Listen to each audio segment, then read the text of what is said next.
Welcome back. Welcome back. Welcome back to Unfiltered Unspoken. And as we said, we're going to continue to bring life experiences to help others going through similar situations in hopes that you will connect with someone to start the journey to healing. We have a lovely guest today. Her name is Rachael Lemon, and she's going to tell us why she's falling back in love with herself again. So I'm going to bring up Rachael, and Sid is going to kick off the first question. Hey, Rachael, welcome to Unfiltered Unspoken. Hi, thanks for having me.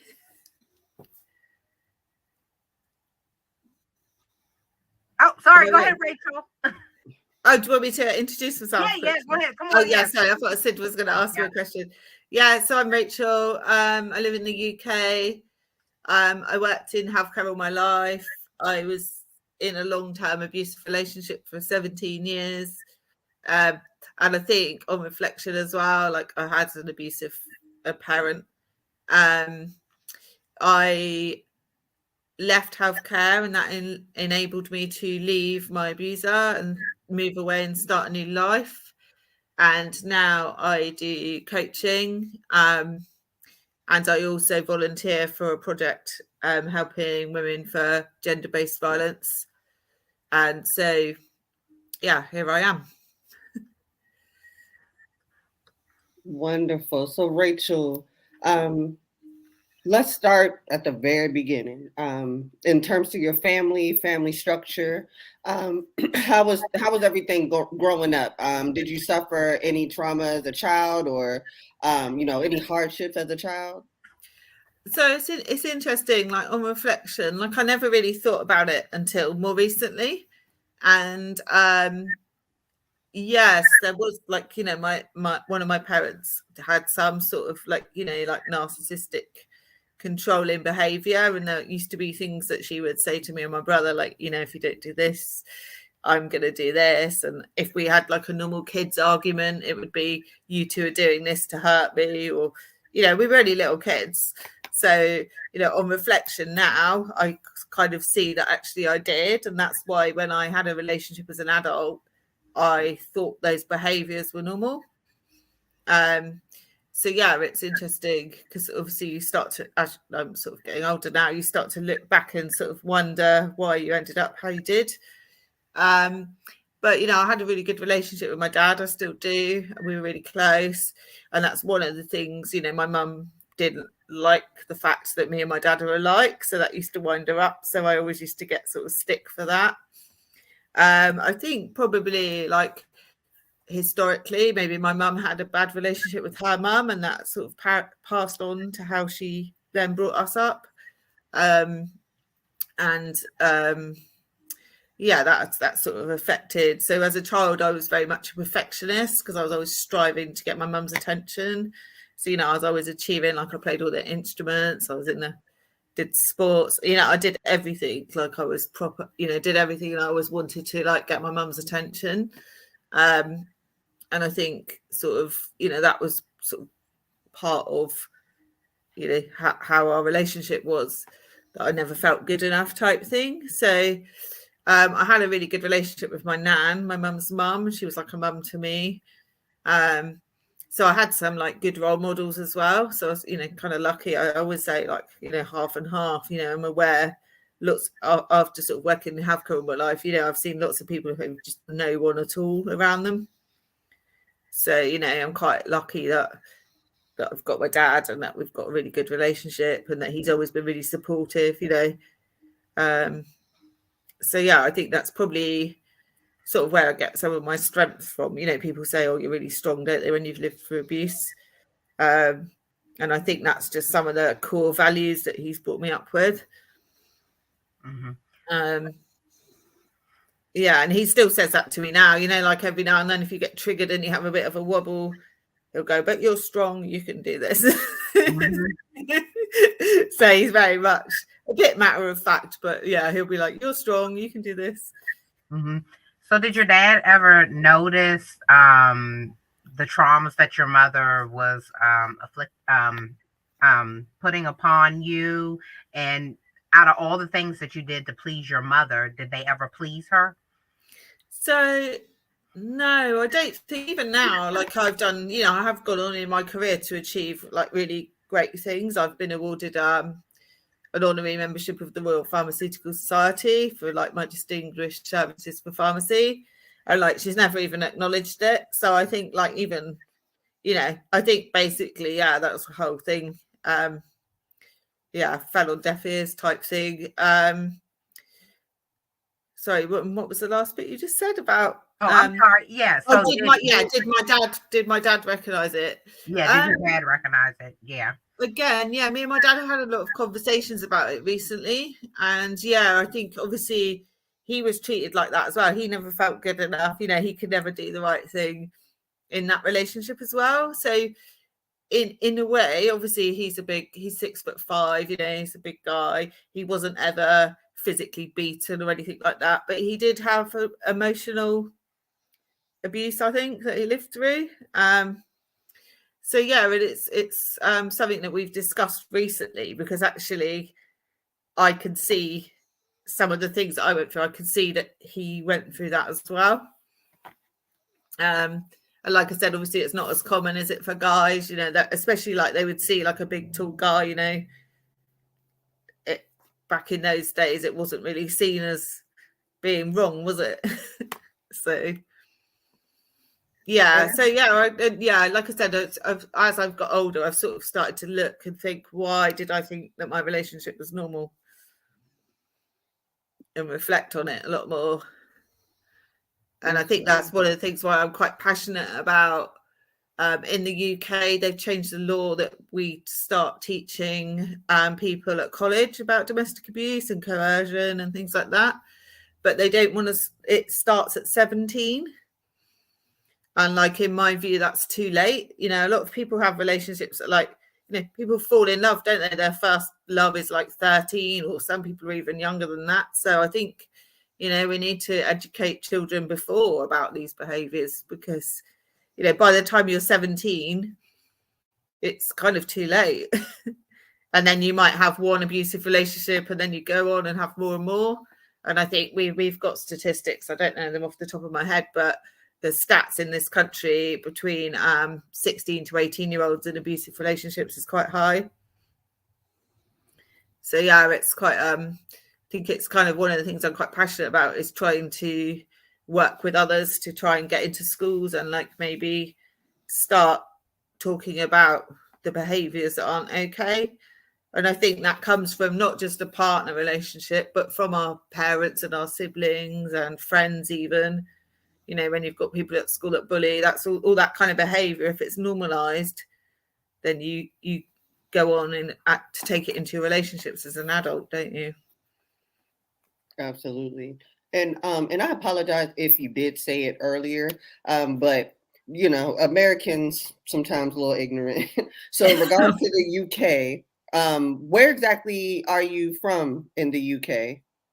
So I'm from the southwest in the UK, and I've like lived and worked all over. So I worked in London quite a lot, and did a lot of work in London.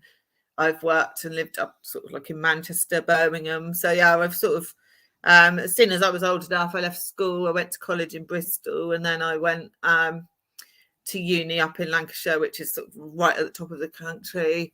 And then I've worked sort of various places. I lived in Bournemouth for quite a long time. So I've sort of moved around.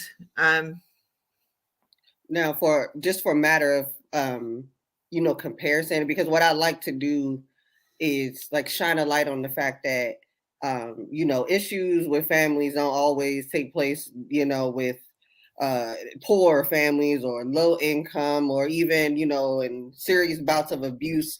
There are levels to it, and it happens across the board. So the reason I kind of ask where are you from in the UK, is it where you grew up? Was it rather like a affluent area, or kind of middle class, lower income? Like what was the structure of your family that might have provided those hardships? So I'd say, the area I grew up in the countryside near the beach, which is really lovely. It's quite an affluent area. Mm-hmm. My parents weren't rich, but we weren't like poor either. You know, like my mum and dad both worked.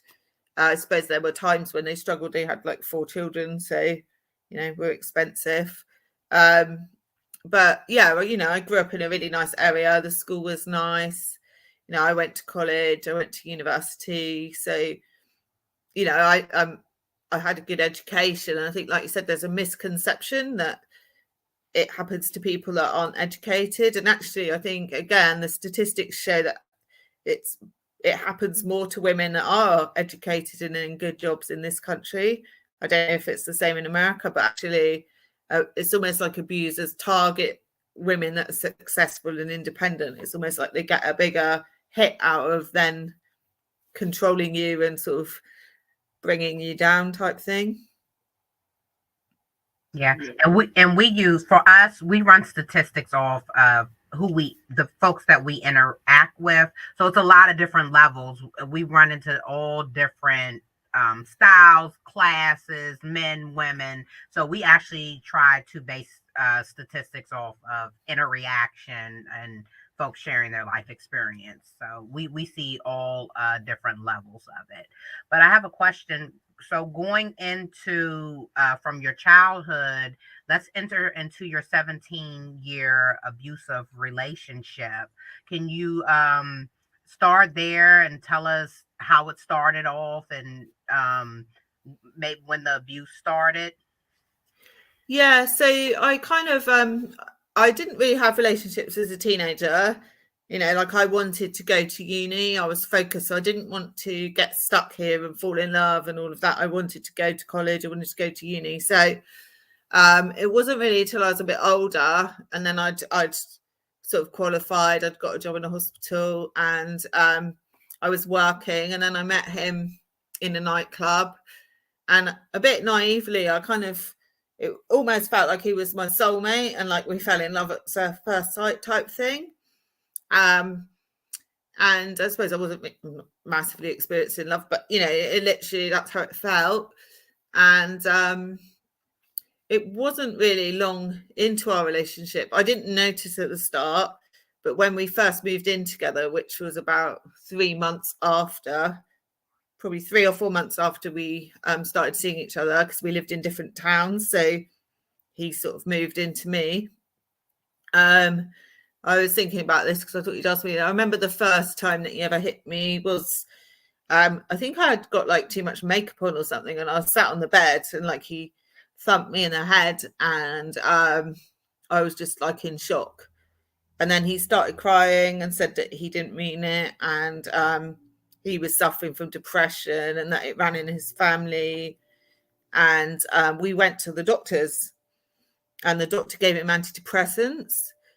And I suppose that moment really sticks in my head, because my dad had always brought me up and said, if anyone ever hits you like a man, like, you leave straight away. And yet when I was in that situation, I thought I was in love, and you know, this person was crying his eyes out. Even though he'd hit me, he was crying, and he was like, kind of made, like, because I'm an empath, so, and obviously I've worked in caring profession all my life, I guess I kind of thought I needed to help him. And maybe like I didn't realize, again, like when there's sort of, when you first start this relationship and you think someone's really in love with you, you don't realize that they're actually starting to control you.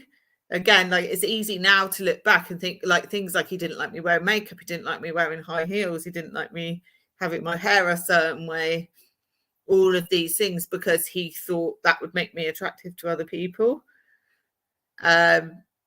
So kind of like in retrospect, I can see that right from the beginning that probably happened. But yeah, I do, like, I remember lots of things I don't remember, and I didn't remember for a long time. So I kind of like remembered the first day we met, and I remembered the day that I left. So in all those 17, because people say, how can you stay 17 years? But I don't know where that time went. It's almost like some of it's a blur. Right. Now, when, I guess, what incident led into, or you know, what kind of caused you to have the kind of epiphany, like, hey, I don't think, when it's time to go. I've been here this long, but this is showing me I gotta go.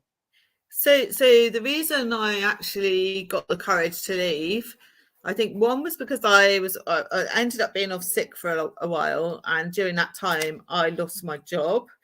I had a new boss and she was bullying me, and I lost my job, and my job had been the one safe place that I'd got. Like, my career was the one thing he couldn't damage because I was good at my career. So when I lost my job, it meant I was at home more, and then the violence and stuff and the abuse and the control and stuff stepped up even more. So I became more isolated. And I think, my nan was dying, and I wanted to come home to where I grew up to look after my nan, because I promised her she wouldn't ever go into her home. And I came back, and I remember I came back from my nan's funeral, and he had a go at me. He said I'm not enjoying myself, and I'd got back home too late. It was only like 4 p.m. in the afternoon. And I think that's the kind of moment that I could hear my nan's voice saying, like, what the F are you doing with your life, kind of thing. So, like, my nan was like a party, and she was like 5 foot, little tiny thing, but very feisty. And I think that was the moment that I kind of was like, what the hell are you doing? And I didn't know how I could leave, but I think that's when I started thinking that I should. Okay. So were there any moments, because I want to, and our goal is to be very transparent to the audience, to see the signs of abuse and the things that you went through so that they can recognize the abuse. We see that control was a piece of it. Did he work did he work, or were you, I guess, paying most of the bills and taking care of the household? So yeah, he did work, but he had a very he was addicted to this. He always used to smoke weed, and then he started smoking this stuff called spice. I don't know if you have it in America. It's like a legal high. It's K2. It's basically, it was like him being on crack. He was addicted to it. Like, he would, get jars of pennies and drive 20 miles to the shop to get some, and then do it, pass out, and then go back again, and like take my credit card. And he was controlling with money. So all the bills came out of my account, and he would give me his share back, but he wouldn't give it to me until he was ready. So, like, he would never give me any money for the weekends, for example. So when I got paid, everything came out my bank, all the bills. So I'd end up with no money for the month, and then he would give me a bit back each week, but he would always give it to me like on a Tuesday or Wednesday, like so that I didn't have any money at the weekend to go out or meet my friends or anything like that. So he was, again, I didn't know about financial abuse, but he was controlling like that. And again, if he didn't have his drugs, he was even more sort of psycho. And so quite often he would like borrow the money back and then spend it again, and it was like a vicious cycle. Our house that we had, I was the one who saved the deposit for it, and paid for all the stuff. I remember I had to buy him a car once so he could get a job, because he didn't have a car. He didn't have any money. And again, like, him driving was a nightmare, because I always used to feel awful because he was taking these drugs all the time, like literally all the time. And I used to think, God, if he is like, he's got in the car, but like he might kill someone, or it was pretty like horrific. And he was quite, when he had this spice stuff, he was pretty like, his temper was out of control. Especially if he didn't have it and he'd run out, he was really like violent then. But he was more the types of control, I guess, that I would say people look out for. So he would do things that were really violent. Then he would like go into this sort of crying sort of mode, saying he was sorry, never do it again. And he would also, as well, like he would not speak to me for days. So I'd be like on eggshells, and I wouldn't know whether he was going to speak to me, whether he was going to kick off, or so it was like a punishment type thing. Even though he'd done something wrong, it was be like, and that's another way I learned that they control you, is like this kind of not knowing. So I literally was always on eggshells, like always, never knew what I was coming home to. And in a way, ironically, you know, if he'd taken the drugs and passed out, that's when I got a little bit of peace. Because if he wasn't passed out, then he was being not very nice. Mm-hmm. And there were, I mean, this is the hard thing, isn't it, when you're in an abusive relationship, is that sometimes they are nice and you get these little like glimmers of the person that you met. And then you kind of feel torn between leaving or like, are they still in there? And it gets very confusing, like you don't know. And I think, like, again, the longer you're with someone, the more you kind of lose your own identity, and you start to wonder. You don't know, like, the things that you're thinking. You're not sure if it's normal. Again, I kind of got to a point where I thought everyone's relationship was like that.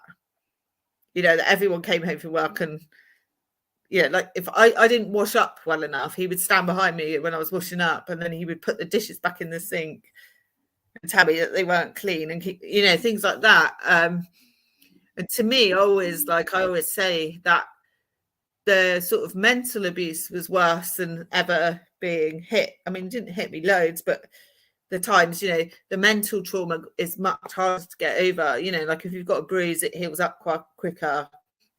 It's all the kind of constant making you question yourself, losing your identity. That's the kind of part that's most traumatic, I think, because, you know, like I literally just survived for years. I went to work, came home, didn't know what was going to happen. And I kind of, I felt like I just existed. You know, I wasn't really alive. I wasn't dead. I was just existing in this, like, and I had no idea really. I suppose by that time I was estranged from all my family. You know, because he made it difficult. Like I couldn't have friends around. He would just be rude and kick off. So my friends long stopped coming round. If my family came to stay, like my sister, he kicked off. So my sister wouldn't come with my nephews because, like, you know, obviously she wouldn't want her children around something like that. My dad used to come and stay with his girlfriend and my little sister. But again, he got to the point where he kicked off, or like my dad noticed his drug taking and tried to talk to him about it. And he kind of threatened my dad. So it kind of then became, you know, like awkward. And again, when because my dad spoke to him about it and said, like, what you doing? He then, as soon as my dad went, he like, you know, he nearly killed my dog because he was like, what have you been saying about me? And I was like, I haven't said anything. Like my dad's just seen what you did. And he like that, I think that was the worst thing. Like he put his foot across the dog's throat, Roxy, our dog, because he knew he couldn't like hurt me by hitting me or whatever. He knew that like by hurting her, that would hurt me more. And he literally had his foot across her windpipe. And he told me that if I moved, he would know. And he went off to work, and I sat in this chair like with the dog for 24 hours. I just didn't move because I don't know, I just froze. Like I was literally like, obviously now it doesn't make sense, but I thought that he would know and like that he would do something. So I literally remember sat like on the sofa with the dog. We just sat there. I didn't go to work. I didn't turn up for work. I didn't ring them. I just didn't go because I literally thought, oh my God, if he comes and I've moved, he'll know, and I'll like it's going to kill the dog. So Rachel, I'm sorry, I don't mean to interrupt. Did you all have any children together? No, we just had the dog. That's good. That's really good. It is good. Yeah, I mean, yeah, obviously, definitely, because I've got friends that have been in abusive relationships with children, and they're never free because they've got to have that contact still. So yeah, and I guess how do I want to put this? Did anybody ever, at the times he did physically harm you, you know, was it noticed by anyone? You know, did you have to were you at the point where you had to, you know, make excuses and lies and, you know, things like that to kind of suppress what was actually going on? Yeah, so my part of me being like losing my job was because of my sickness level. And part of my sickness level was because of like not going to work because of things that happened at home and I couldn't go to work. So, you know, again, like it really, yeah, it did impact my job.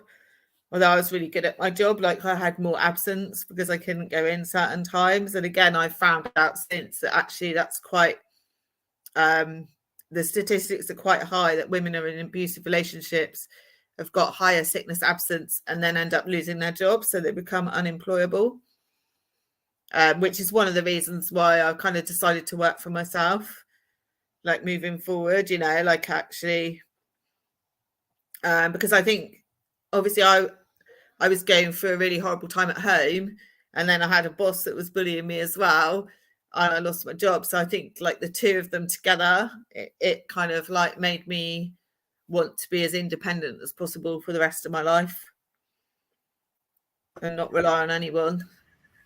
Yeah. Wow. I'm sorry. Um, what did you go through like mentally? Mentally, how did it confuse you? Like, what all the impacts just mentally taking over your body, from the financial to the control to the abuse to everything. I know you had to be confused at a point to not even know you. Yeah, I was quite sick. I had this like rare headache disorder, and it started not long after I got with him.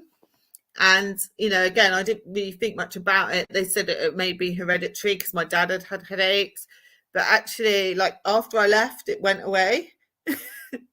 And so obviously, this like neurological condition was related to the stress, like me withholding the stress in my body was like manifesting as physical illness. And I just had headaches all the time, you know, and there was no medicine that would sort it out. I just constantly had these headaches. So I think obviously that was part of, you know, living like that, like not knowing what was going to happen day to day. And I think, yeah, I just withdrew, you know, because again, like it was really hard. So I was a senior manager and I was helping people at work, supporting people at work who were going through abuse, but I couldn't really tell people that I was managing that I was going through that at home, because it would have lost the respect for me as a manager. So it wasn't a conversation I was able to have. And I think like I shared an office with another manager, and I think she knew really, but she never said anything to me. And again, the first person I told when I decided to leave was one of my friends from school. And she kind of said, like, I'm glad you told me. I just knew, but she'd never said anything to me before. But when I told her, I was out walking in the field with the dog, and I said, look, this is what he's doing. And she said, like, yeah, I know. And she says to me to this day, like, I'm so glad you told me. So I think I think for anyone in that situation is sort of, if you think it's happening to you, it probably is. And to find a trusted person that you can confide in. I think that would be my advice. You know, like if you're questioning in your head, are you in an abusive relationship, then you probably are.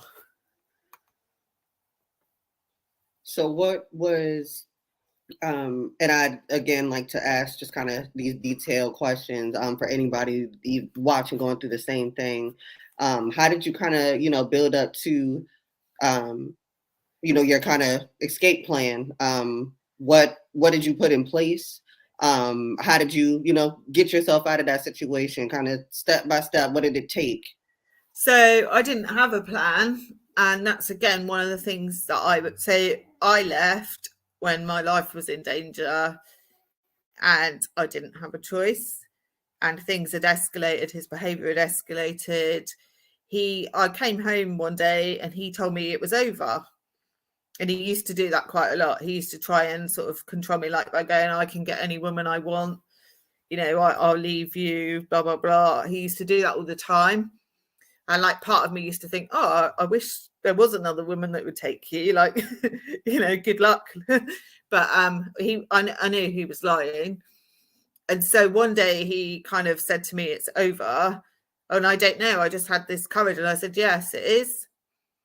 And then from there, he then decided that it wasn't over. And my mum and niece had come to stay, and he thought that I'd told my mum, and he just started going mental, smashed the house up, was threatening my mum and niece.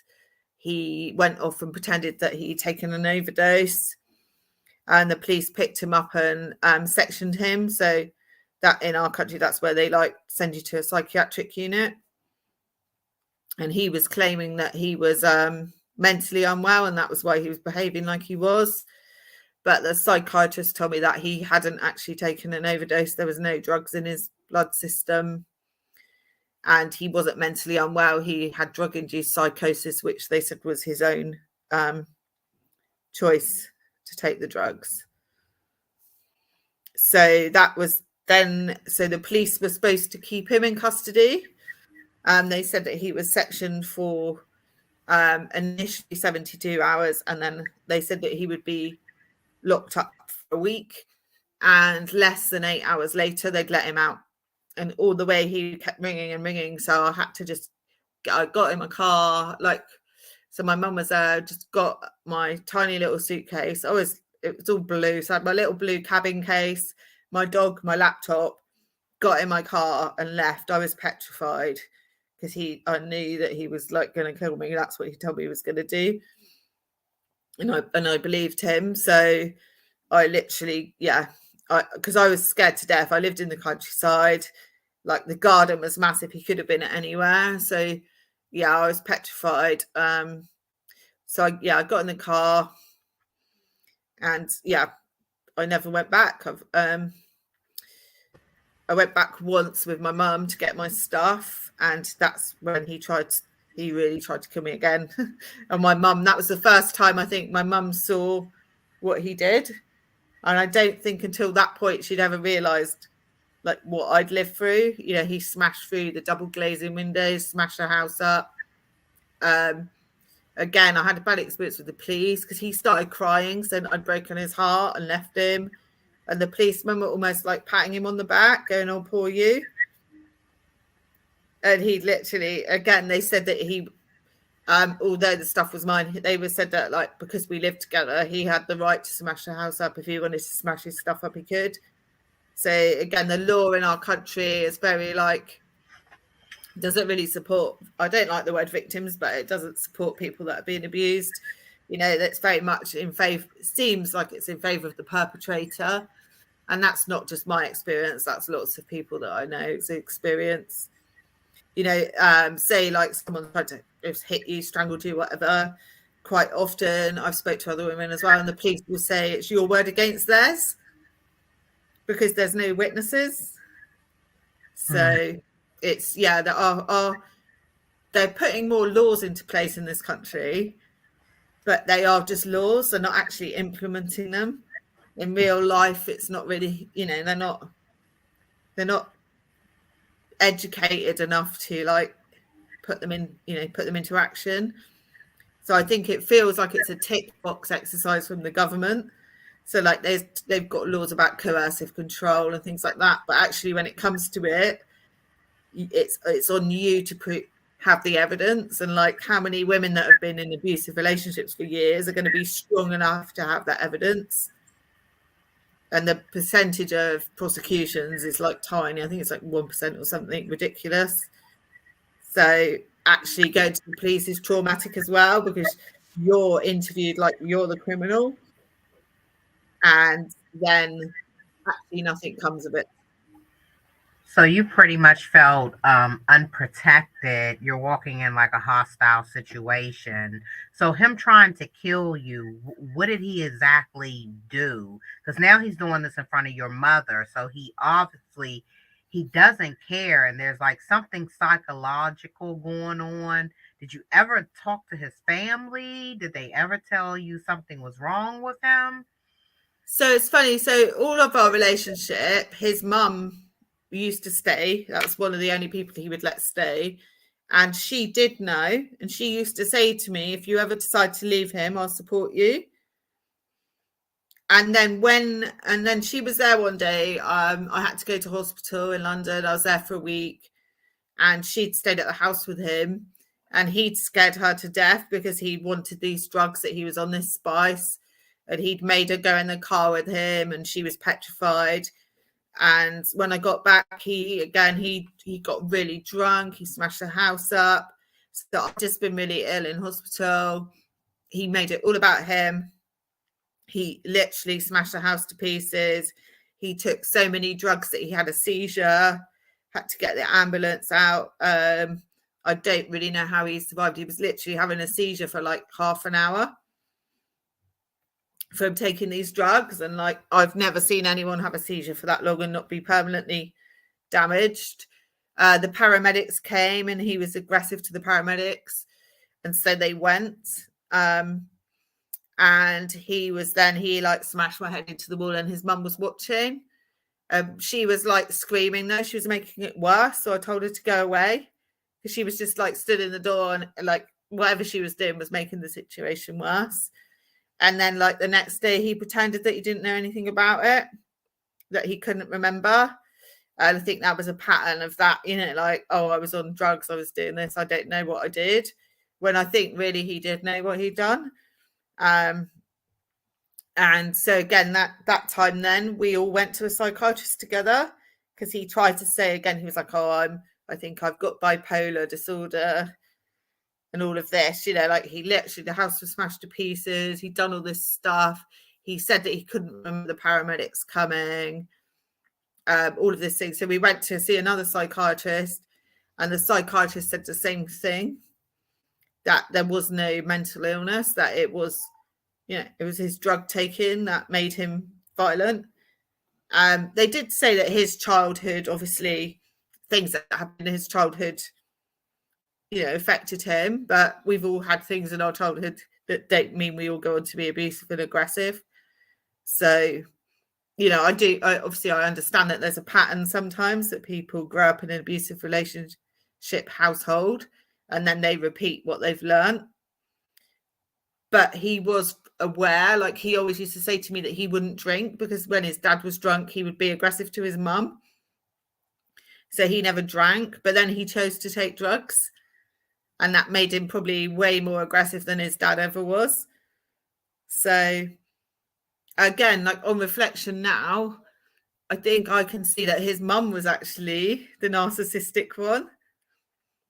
And actually his dad probably drank, but I think his mum was the one that was in control. Like she used to inflame situations with the words, you know, with what she would say and things like that, and wind things up. And I think, you know, she was very good at that, manipulating situations. So, yeah, I do attribute some of his behaviour to his childhood, how he grew up and what he saw, and what he learned. But again, you know, he was intelligent, and he was self-aware, so he did know what he was doing.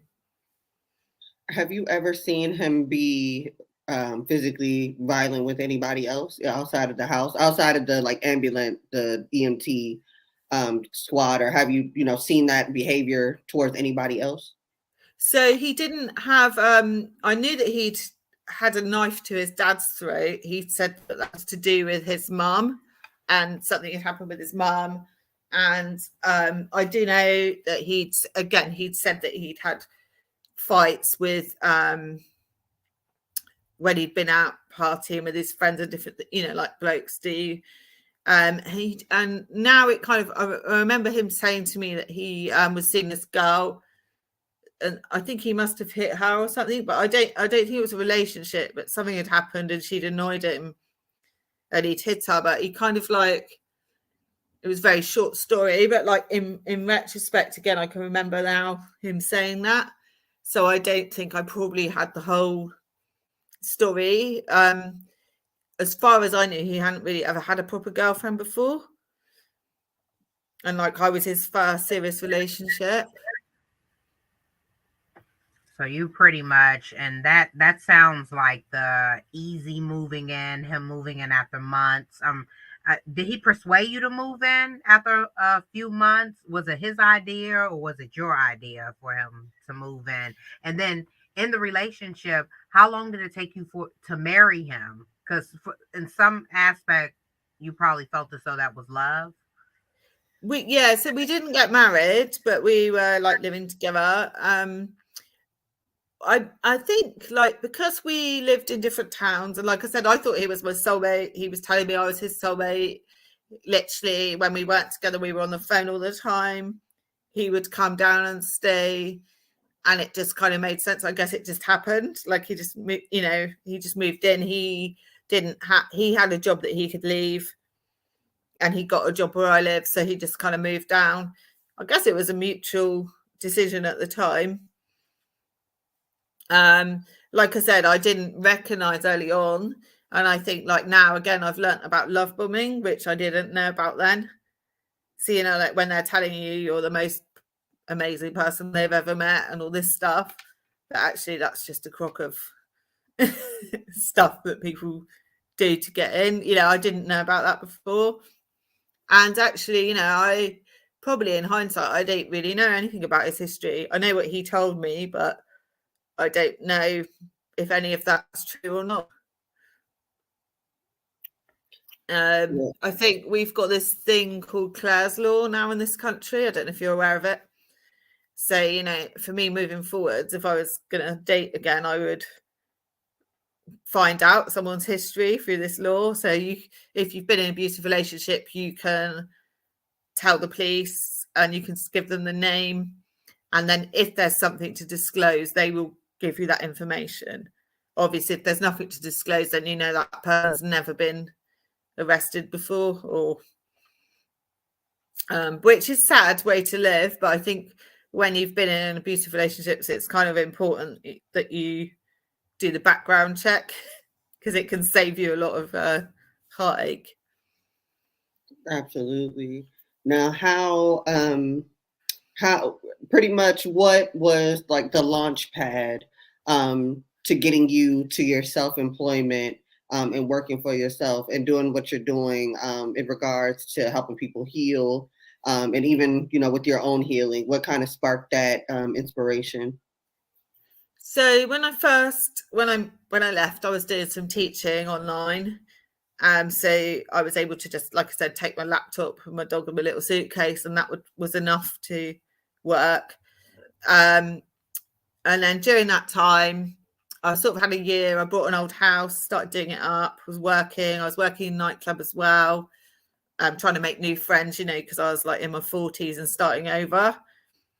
So I was sort of having a good time, but I never really dealt with the aftermath of the abuse.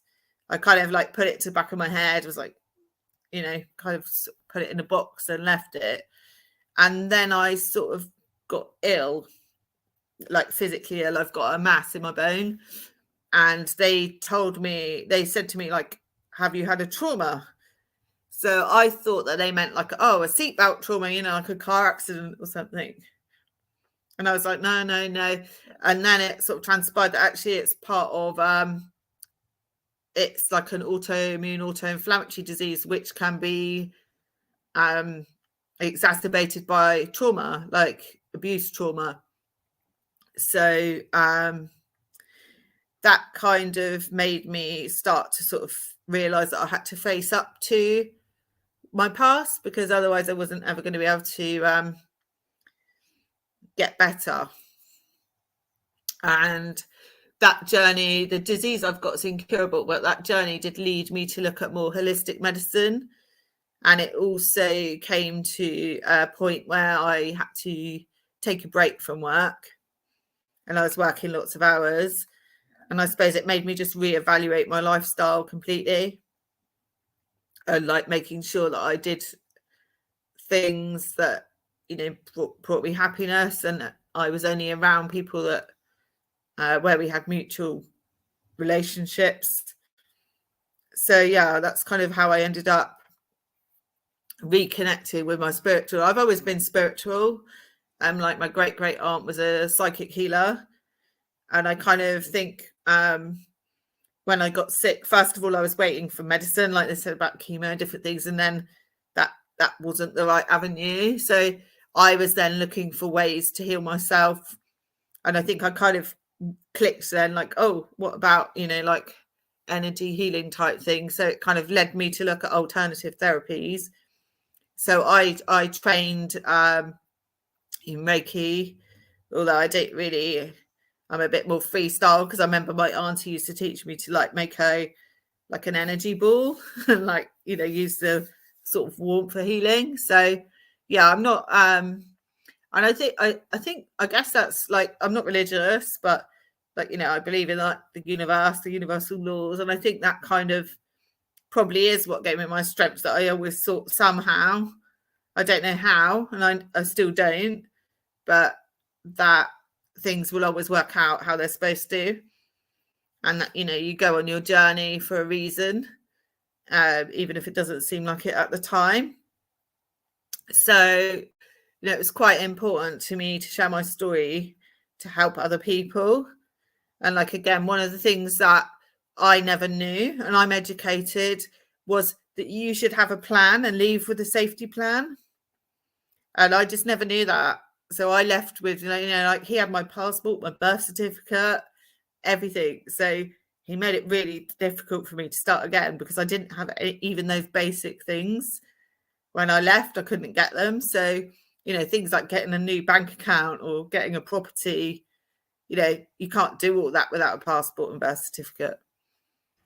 So I think, again, you know, for anyone that's in that situation leaving, is to like have a plan, have your precious, the things that are precious to you, is to get them out the house before and put them somewhere safe, even if it's like a gym locker, or give them to a family member, or, you know, train station locker, something where, you know, the things that you need, like your passport, birth certificate, but any things like photos, you know, if you've got childhood photos or something that you're really going to be sad about losing, is to try and move them out the house first, and then also get support to leave. You know, like we've got different women's aid, we've got shelter, different places like that in this country, organisations, which I'm sure you've got similar, where they can help you get a plan, a safety plan with a new phone, and, you know, all the different things that you don't think about, like, again, being able to be tracked through social media. You know, because like a lot of these guys have like put an app on your phone, won't they, and they can track where you are. Mine knew all the passwords to everything, so like he got into my emails and stuff like that, you know, but he could see like what was going on, because he'd got into my emails and sending me screenshots of them. So, you know, all the things you don't even, one of the things as well I learned was they can track you through your bank account. So if you, through your sort code on your bank account, that gives your location. So for women that have been abused, you can kind of make sure that the bank gives you a generic sort code. So there's like so many things that I learned after that are really like helpful. But definitely 100% would say people, you know, if you get into the point where you want to leave, you need to have a plan and make sure you're safe, because actually when you leave, and again the statistics support that, that's the most dangerous time. Because when they're losing control of you, that's when it escalates even more. So even though you think what's happening at the time is bad, you don't realise it's going to get a hell of a lot worse before it gets better. How long have y'all been separate? I mean, how long have you been separated from him? So 5 years now. Okay. Has he tried to contact you in any form? So for the first year, constant, like hundreds of messages, telling me he loved me, did I want to have children, wanted to marry me, just constant. And then the house was sold, he trashed the house, lost lots of money, paid him off a large sum of money. And then I had not restraining order, but an order from the police was supposed to be served that he didn't contact me, but I moved away completely. So yeah, I think probably for the first year he was trying to find me and stuff, I think if he knew where I was, he might try to do something, like, but he doesn't know where I am. You think he still would try to do something? I think so, yeah, because the dog died like last year, a couple of years ago, sorry, and I think he would go mad about that, because obviously I took her with me. I'm not sure. I mean, I'm not sure. To be honest, I don't know, like, if he's even still alive, because he took so many drugs, like, the amount of times when he nearly died, because he had epilepsy, and then, like I said, he had these seizures because of this spice drug. I don't actually know if he's alive. For a long time, my way of therapy to start with was by having my cards read, like a mediumship. And I used to see like someone every month, and she used to kind of sense whether I was in danger, or whether he was watching me or looking at my social media, that kind of thing.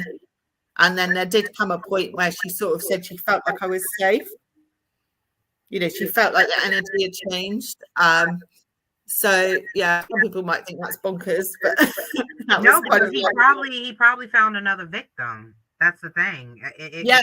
Well, again, so after I left, he did find someone with red hair and moved her into my house that I was paying for. And the police called me one time at my mum's, and they were like, they'd been looking for me, like frantically looking for me, because the police had been called to the house, and there was a woman with red hair that was unconscious, but he wouldn't let them in. And so the police thought it was me. And so the police, the fire engine, and the ambulance had gone to the house. He wouldn't let them in. So they would call in to check if I was alive. But then when they found out I was alive, they wouldn't tell me anymore.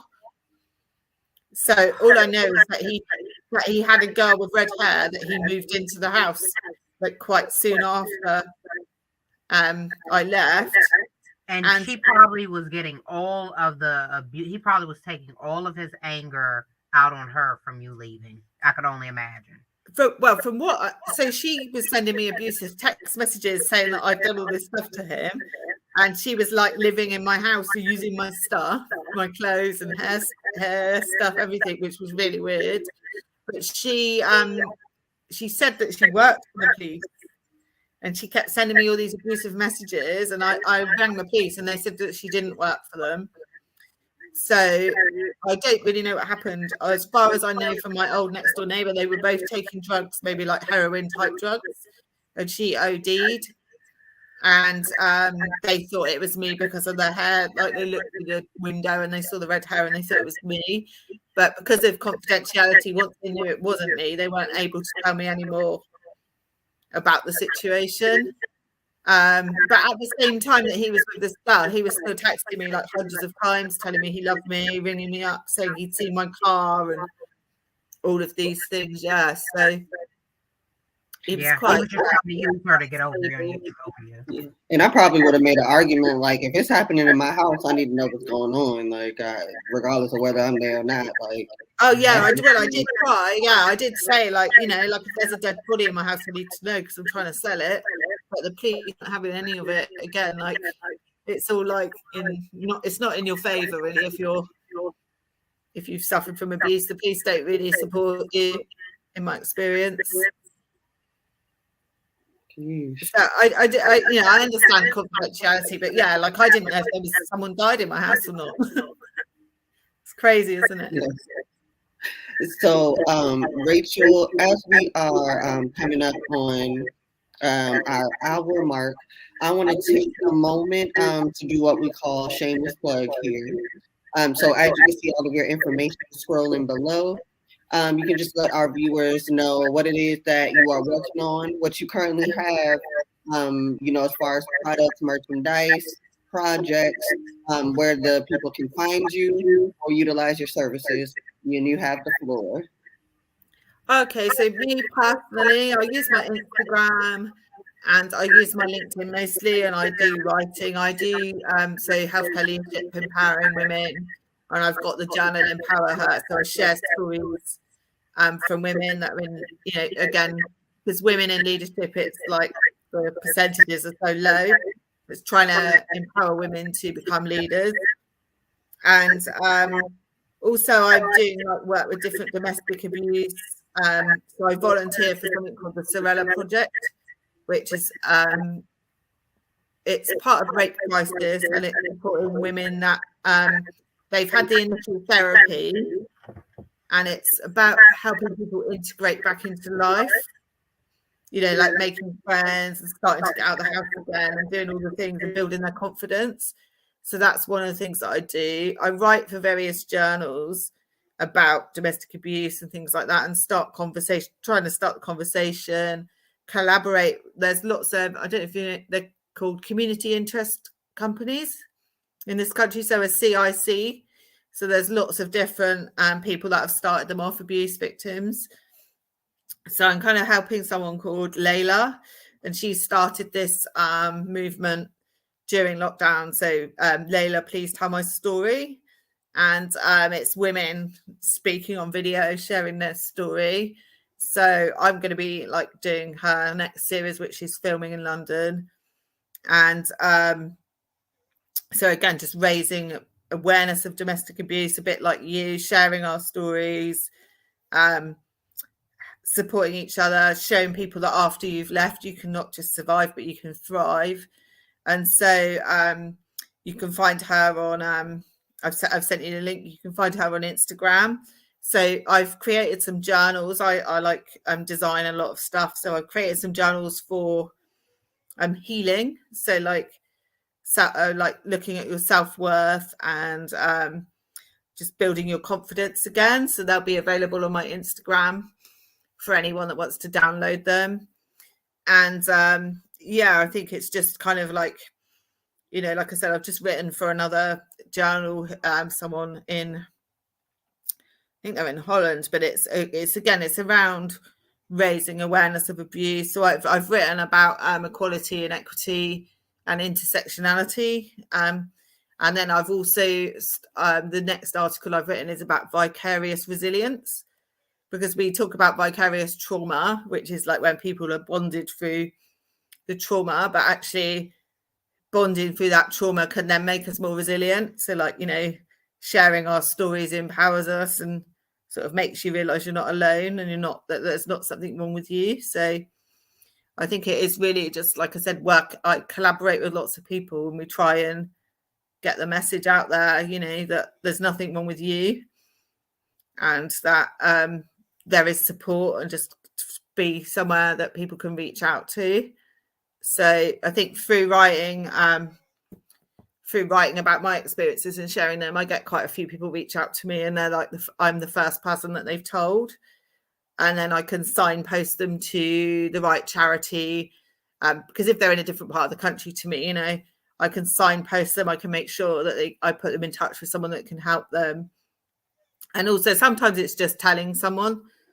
So, and because I work with professionals, healthcare professionals, actually a high number of healthcare professionals like me identify my story, and they're telling me that they've realized they're being abused. So it's just, again, some people aren't ready to leave, but just having someone that can listen to you makes a big difference. And that someone believes you, because I think that's the thing, isn't it? You're told that you won't be believed if you speak up. You know, no one's going to believe you. So I think it's having a safe space and creating safe spaces.